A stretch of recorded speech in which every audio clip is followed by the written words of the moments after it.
Erev Tov and good evening, everyone. We are in the Zera Shimshon on Parsha Re'eh in the sefer. It's Daf Shin Lamed.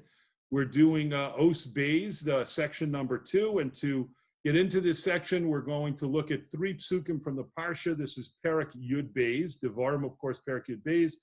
Psukim Chaf Tes through Lamed Aleph. We're going to read the psukim first, and then we'll see right from the start that Zera Shimshon will quote excerpts from these psukim and then start addressing them.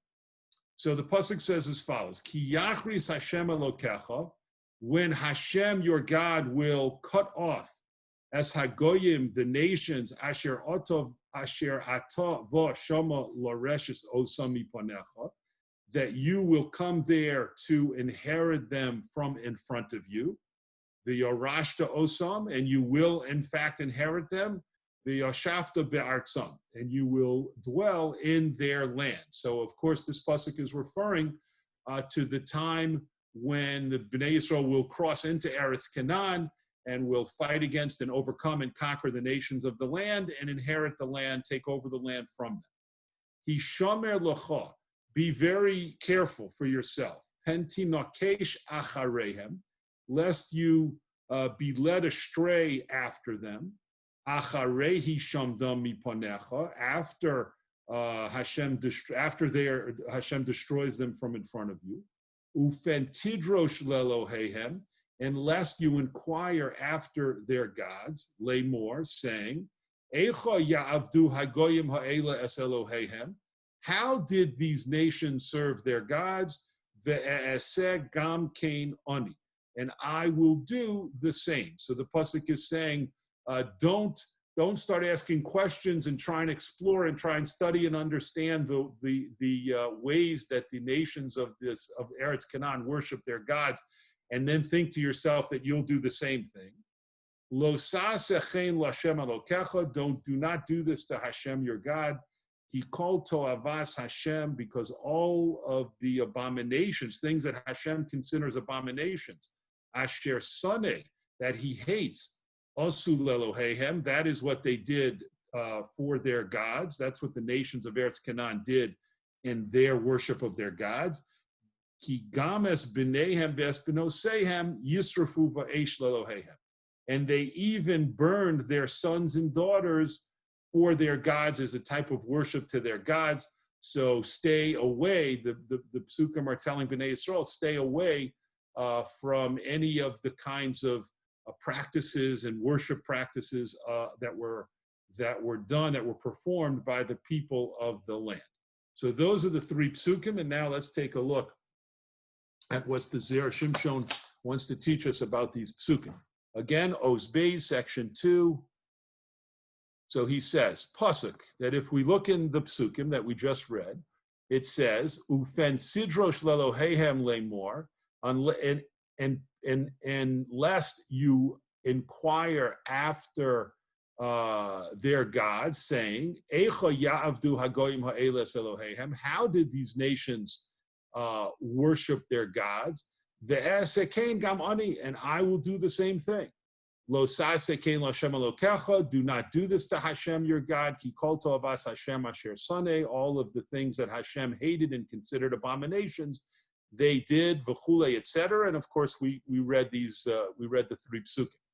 So the Zera Shimshon asks, Kasha, he's going to ask 3 questions here. Kasha, this is difficult. Dehaya lo lomar, because the pasuk should have said, Eicha avdu, in the lashon avar. The pasuk should have used the past tense. How did these nations, in the past tense, how did these nations worship their gods?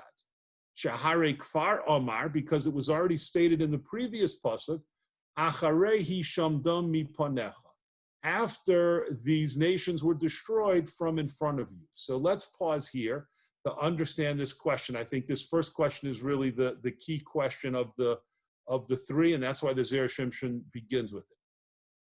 So if we look at the language of the pasuk, and it's very easy to miss, it says, Eicha ya'avdu hagoyim ha'eles Elohehem, which is the future tense. How will these nations worship their gods? Meaning the Torah is saying to Bnei Yisrael, when you come into the land and when you wipe out these nations, don't inquire about how these nations will in the future worship their gods. So the Zera Shimshon is saying that's the wrong tense, seemingly. How would that make sense? If you've already destroyed them, why would you ever inquire how they in the future? There is no future. You've wiped out you've wiped out the 7 nations. You've wiped out the inhabitants of the land, and you've taken over their land. And what sense would it make to say, don't inquire about how they will in the future serve their gods? So again, Zera Shimshon is saying, seemingly, it would appear to us that it should say, Asher Avdu. Don't make inquiries about how in the past they worship their gods, but that's not the language of the pasuk. The language of the pasuk is Echa Ya'avdu. How will they do it in the future? So that's a very strong question, and that's the first opening question. The Ode, and another question, Mahu, what does it mean when it says, Lo sa'asechen l'Hashem Elokecha? You should not do this to Hashem your God. What exactly does that mean? V'chulei, etc. V'halo, and isn't it true? Kfar his here ve'onash al zeh. Isn't it true that Bnei Yisrael was already warned and told the punishments on following the idolatrous practices of the people, of the nations of the land of Canaan, b'makam acher, in a different place? And what's the different place? The Aseres Hadibros, as the Zera Shimshon quotes, lo yiyeh lecha, right? In the Aseres Hadibros it says, there should not be to you other gods, v'lo tishtachaveh, and you shouldn't bow down to them, and you shouldn't serve them. So the Zera Shimshon is saying, why is this pasuk telling us when you come into the land and don't start checking out about the idolatrous practices of the people of Canaan, and don't think about doing what they did? What do you mean? Of course, Bnei Yisrael is not going to think about doing what they did. It's avodah zarah, and we already warned about that. And he continues, umikan nireh, but from here, meaning from these psukim, it would appear, she'ein shum onesh. It doesn't talk about any punishment if Bnei Yisrael were to do this. Rak mishum, only it's because they shouldn't do it. They shouldn't make these inquiries and try and copy the practices of the people of the land, because because these things were abominations and things that Hashem hated, the lo mishum isur avodah zarah, but it doesn't make any mention of the prohibition of avodah zarah. So let's pause here to understand the second question. The second question is, we would think that if what's being discussed is the idolatrous practices, the avodah zarah that the nations who lived in Eretz Canaan practiced, and that's what the pasuk is telling them not to inquire about and not to emulate. So come right out and say that. Don't do these things. Don't even think about studying these things or learning about these things, because it could lead you to do avodah zarah. And of course, Bnei Yisrael knew from not just the Aseres Hadibros, but from many places, Bnei Yisrael had received over and over again, repeatedly, prohibitions and about avodah zarah, of idol worship, and about the punishments, the horrific punishments that would come for Bnei Yisrael if they ever, chas v'shalom, got involved in those kinds of practices. But that's not mentioned here. And to make the question even stronger, the Zera Shimshon says, not only is avodah zarah not mentioned here, but it makes it seem that we're talking about some type of practice that's only forbidden and only bad to inquire about because it's something that Hashem hates, as opposed to saying it's avodah zarah and it's one of the it's up there with the worst possible sins that the Jews could possibly transgress and commit. That's the second question. Last and final third question. The ech tisak adatin, and how could it ever occur to them lavod avodah zarah, to worship idols? Dika Amar, that the pasuk said ve'esekein gam ani, and I will also do this. In the pasuk, it stated that Bnei Yisrael might make inquiries and study and explore and learn about what the people of the land, what their practices were, and they would think, yes, I might also want to do this. How? So the Zera Shimshon says, if we're talking about avodah zarah, if that's what's being described and discussed here, then how could they ever think that might be a good thing to do, and it might occur to them to say, yes, this could be something good and appropriate for me to do as well. So the Zera Shimshon is, from these three questions, we see that he's very bothered by what apparently seems to be going on in these psukim. Of course, he's going to give us a different approach to these psukim that will help answer these questions and help us understand what's really happening in the psukim. So the Zera Shimshon begins with bringing in a Ramban. Ve'af im nefarish hapasuk kedas haRamban, and even if we explain these psukim according to the commentary of the Ramban, sheve'esek gam kein ani, that when it says I will also do this, when the pasuk says Bnei Yisrael might say I'll also do these practices, Ratzulomar, this means to say ba'avodas Hashem yispara. It means as a way of serving Hashem. So the Ramban, in his commentary, says when it says Bnei Yisrael might think of doing it, it means they might think of using these practices to serve Hashem. Of course, they would never think of doing avodah zarah, but they might think of taking those practices and serving Hashem. So the Zera Shimshon says, yes, even if we explain the psukim that way, which would take out the strength of part of the Zera Shimshon's question, specifically the third question about how could they ever think of doing avodah zarah, and this part of the second question, why didn't the pasuk just say this is forbidden because it's idol worship? So the Ramban helps with those questions in the sense that the Ramban says they were never thinking, it would never occur to Bnei Yisrael to do avodah zarah. Rather, what the pasuk is talking about is they might think of taking the methodology, the actions, the practices of the nations of Eretz Canaan, and using them to serve Hashem. That's what the Ramban says we're talking about.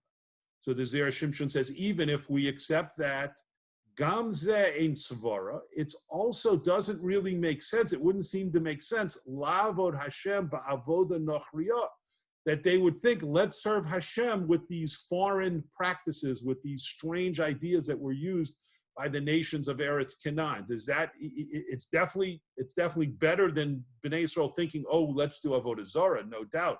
It's night and day from that. But still, the Zera Shimshon says there's something that doesn't seem to fit, because why would Bnei Yisrael ever think that? And he says this is the question that the Alshech asks on the Ramban, and to understand that discussion, he suggests you look at the Alshech. So with that, the Zera Shimshon now says to us that he wants to give us his own approach to understanding these questions. Next paragraph. Uladidon, and according to our approach, the Zera Shimshon says, Nira Lomar, it appears that we can say, Lefisha ba'osam hazmanim, in those times, hayu orchim legad shulchan. This is an expression which means they would set up a table for good luck or for a change in their luck. And the idea is that one of the practices that people, that non-Jewish people used to do was to put out a lot of food and set up a festive meal on a table, not to sit down and eat it and enjoy it, but rather either in a way you might say to the gods, but it really wasn't to the gods. It was more to the mazolos. It was more to luck. And if you put out the concept was if you set a table and put out beautiful food, then that could kind of change your luck and bring good fortune and to you. And that was a practice, the Zera Shimshon says, that was common at that time for the non-Jewish nations. Shahayu Svurim, because they used to think lahamshich alehem hamazel tov, that this would bring good luck to them. It's almost as if by setting up a table that looks like a celebration is happening, that can cause a celebration or things to celebrate about to happen. So set up the table, looks like you're celebrating, looks like there's going to be a celebration, that will change a person's mazel to be good mazel, and then that will bring things to actually celebrate about. So he says that was one of the practices and one of the things that they used to do.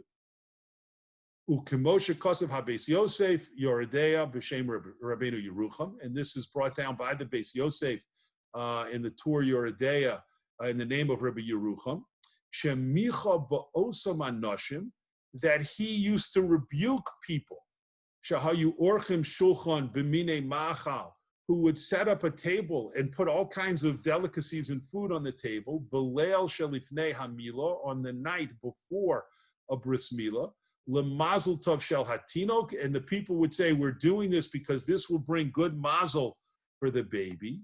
And Rabbeinu Hanimol, who was going to be circumcised, and Rabbeinu, the Beis Yosef brings Rabbeinu Yerucham, who says, no, this is not a good practice. This is not something that Jews should do. Because this is exactly what the non-Jewish nations used to practice when they would set a table and say that they were bringing it for mazel and bringing it to change their luck. And this is something along the lines of the practices of Bilam, Liksom Kisamim, who used to do enchantments. Isa Bizohar, as it states in the Zohar, Sheshem Iro Nikra Pisora. The Torah gives us the name of Bilam's city and calls it Pisora. Sheratzalomar Pisura. And this really means to say Pisura, the Hainu Shulchan, which is the Aramaic word for a table. So Bilam himself came from a place, Pisora, and that is supposed to hint to us and remind to us the idea of a table, because Bilam used to practice, and certainly it's probably likely, or certainly at least possible, that the other people who lived in this city had the practice of setting up a table with all kinds of food with the idea that this would change a person's mazel. And this is something that the non-Jewish nations, as Zera Shimshon says, of Eretz Canaan, also used to practice. And he says this is the subject that's being talked about here in the Psukim. This is the practice that the Psukim were telling Bnei Yisrael to say, don't study that and try and emulate that particular practice, as we'll see now when we continue. Umeata, and from now, meaning now that we understand this, Hagoyim shenichrasu min haaretz, once the nations of the land, the non-Jewish nations of the land were cut off, they were conquered, the Yisrael Yorshu es Artzam, and the Bnei Yisrael came and inherited their land. V'hura mazolam, and this, in their minds, this meant their luck was very bad, right? Imagine the mindset of the people in the land. Bnei Yisrael comes in and starts defeating them one by one and conquering them and taking over the land. In their minds, they're panicking, of course, and they're thinking, "Oh, what about our mazel? It's become terrible. It's horrific. It's a catastrophe."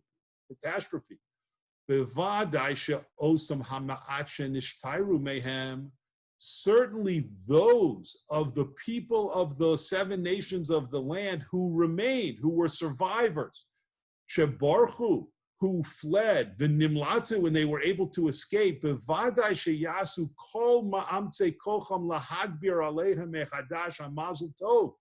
They would certainly be doing everything they think of to change their luck, to turn things for the better. V'ya'archu shulchanam legad, and they would be setting up these tables and putting food on them in order to do this practice of trying to change their luck, in order that the government of the land and control of the land could return to them. So now we have to be very careful to understand exactly what the Zera Shimshon is telling us and teaching us, because he's answering his questions now. Answering his first question now. What he's saying is that the Torah is not referring to the non-Jewish nations, and these psukim is not referring to the non-Jewish members of the non-Jewish nation who were conquered and killed already. No, it's referring to the survivors of the battles. Bnei Yisrael is having battles, they're conquering the land, and even once they get to the point when they've conquered the whole land, there are still going to be survivors somewhere, hiding out, a remnants of the population of the land. And of course, we know from studying Nach that in fact happened. And that's who the pasuk is referring to. And it's saying to the Jews, don't try and inquire and find out about the practices of the survivors of the nations you've conquered who are still hiding out, and don't look into what they're doing. Why? Because one of the practices the Zera Shimshon says that they were certainly observing, was this idea of setting up the tables with the food and an effort to change their mazel, an effort to make things better for them. And that is not something Hashem wanted Bnei Yisrael to copy, as he continues. Ufen Yomru Yisrael, and perhaps unless Bnei Yisrael will say, Af onu nasa kain l'shem shemayim. Maybe we should do this particular practice, which certainly doesn't appear to be idolatrous. Maybe we should do this practice for Hashem, kedei lahosif koach al mazalenu hatov, in order to add to our good mazel, the people of the land, the non-Jewish survivors of the battle so far, feel that they are doing practices to change their mazel. Perhaps Bnei Yisrael would say, well, to combat that and to counter that, we'll start doing those same practices in order that our mazel should continue to be good and in order that it should be strengthened. Mishum hachi, because of this, his here lo sa'sechein. That's really what the pasuk is coming to warn Bnei Yisrael about and say, in the future, when you conquer the land, and they're only survivors and remnants of the non-Jewish nations, even then, when you think they're done and there's nothing to worry about, there's no great fear because they're wiped out, they're done, you've succeeded in conquering them. No, you still have to be careful because they will still have practices that might appeal to you because they will not, dafka, because they will not appear idolatrous. It's not avodah zarah that we're talking about, and Hashem is saying in these psukim, even these mazel-related practices, do not copy them, do not emulate them. V'hashta dayik shapir, and now we understand how the words in the pasuk were very precise. Echa ya'avdu. It said, how will they worship? Beloshin asid, in the future tense. And that's why it said it, because it wasn't referring to the non-Jewish nations that had already been destroyed. It's not saying don't copy their practices. Rather, it's saying don't copy the practices of the remnants who are still surviving and will continue in the future to practice these things. And with this, the Zera Shimshon says, all of the questions are answered. So let's actually go back now and kind of recap to make sure we understand how the different questions are answered. The Zera Shimshon's first question was, what is it?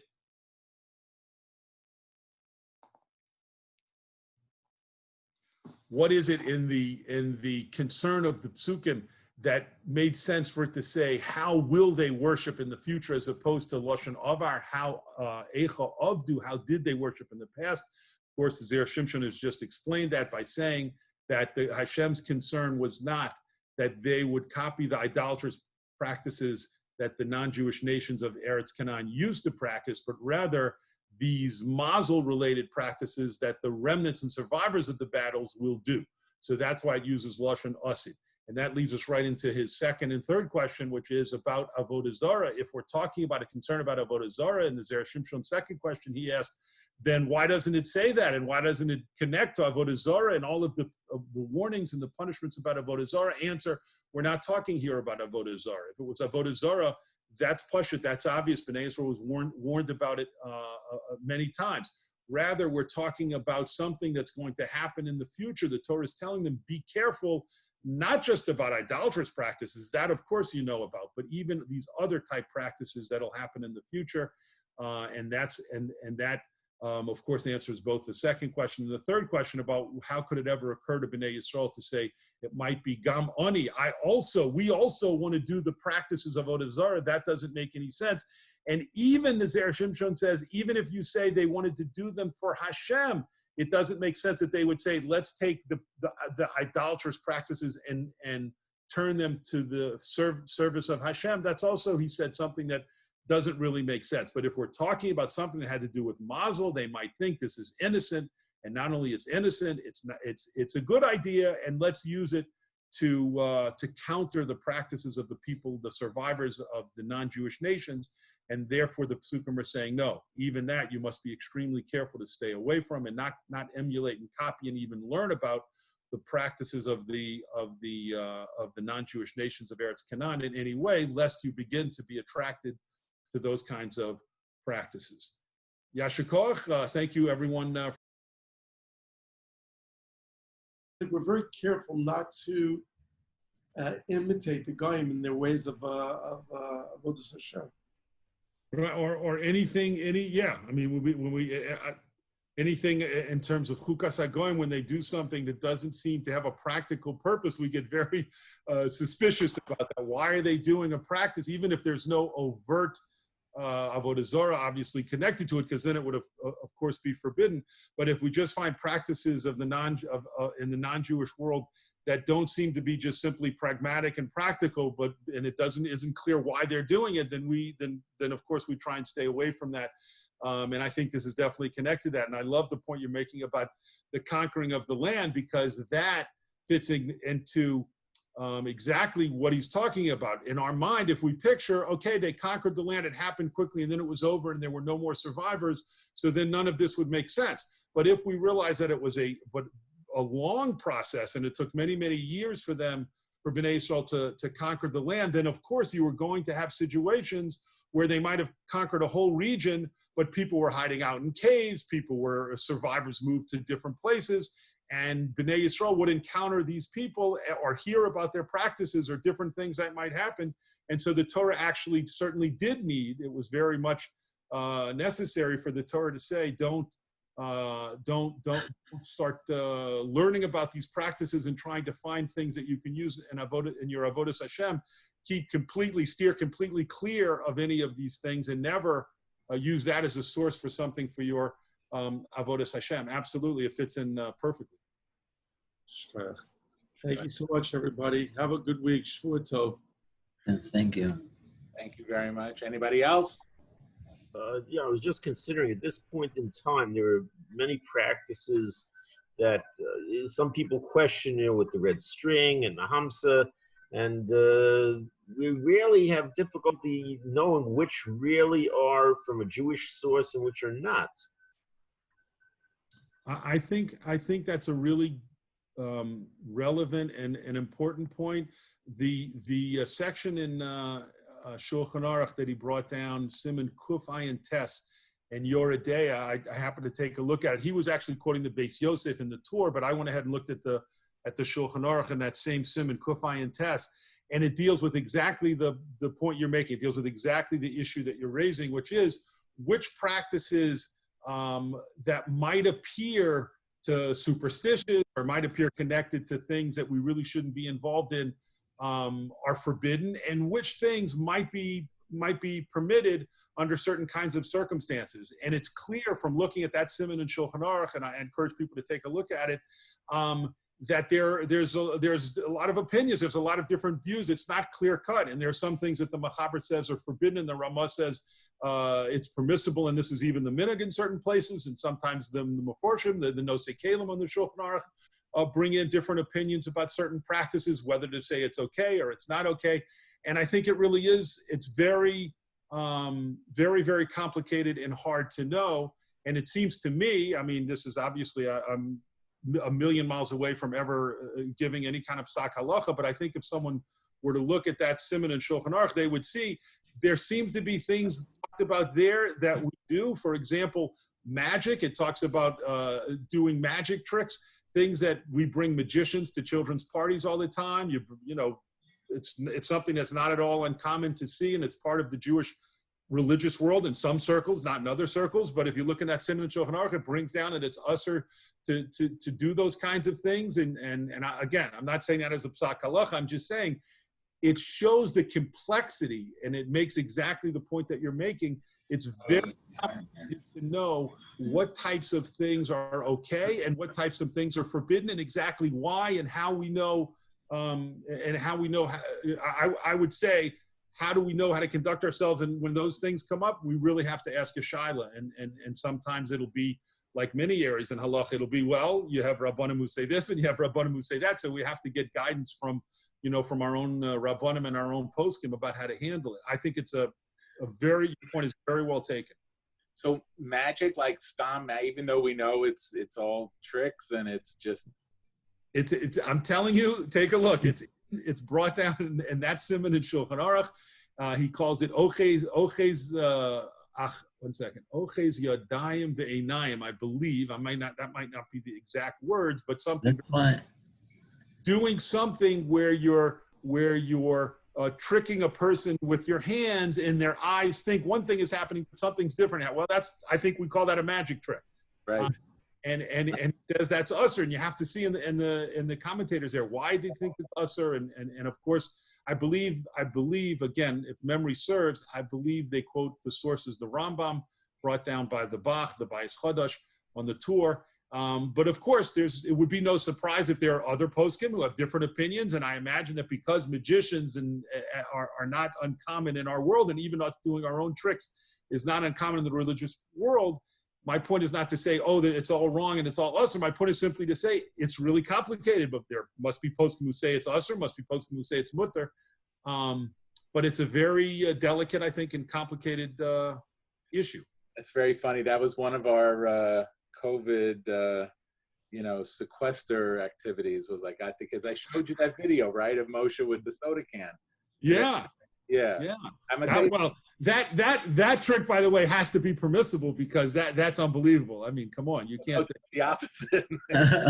Just so you know, it's that when he did that to me, it was an inch away from me, and it really.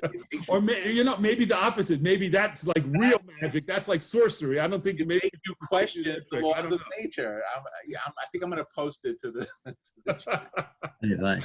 It was he takes an empty soda can and he shakes it and it fills up and seals and he opens it and he pours it out. And that was interesting. He'll be appearing at a venue near you. He'll be appearing at a child's party near you. Right. All right. Anybody else? But so when my wife wants me to do something around the house and I do my disappearing act, there's a shiur about whether. Okay. That's a shiloh. That's a different. That's a shiloh of showing bias. I don't know if that's a shiloh of magic. Or maybe both. I don't know. There better be a heter for that somewhere. But the heter is that you have to do what rough people do. You can't saw someone. Rabim Lahatos. Yeah. I heard with a lot of times with magicians, you see when they come to do an act, they show you one act, they do it, and then they show you exactly how they did it. I think the reason was that to show that it's not like magic. The halacha, they show you that it's not magic. It's not like real magic. They show you exactly how they did it, and then they carry on that act. Have you ever heard of that? No. Have I ever heard? You're asking, have we heard of that that they would do that for a halachic reason? Yeah, because I've seen that. A lot of times when they come, back even in England, whenever they come, they would do it. They would explain. They would do one act, and they show you exactly how they did it with the card exactly, and then they carry on the act. Like this, they show that it's not real kushuk. Like there's a way of doing it fast. Interesting. Yeah. That's very interesting. Yeah. I personally haven't heard of that. That could make sense. My impression, again, really, I encourage everyone to look in your idea, but my impression there was that what the Shulchan Aruch was saying was that even though, at least according to some of the commentators, the way they explain that seif, even though you're doing something that is not at all kishuf, and you're not even making any kind of claim about black magic or sorcery, and you're saying this is sleight of hand, it's still usher. And then again, that leaves open the door for other opinions and other views. But I think that's what he was trying to say. What you're saying is that perhaps some poskim say if the magician is able to demonstrate, look, let me show you how I did this trick because it's all sleight of hand and it's just tricks, it's nothing else, then it might be okay. And certainly that might be okay. I haven't seen that myself or heard that. All right. I'll stick to sales. All right. Good, everybody. Thank you. Thank you. Good. Thanks.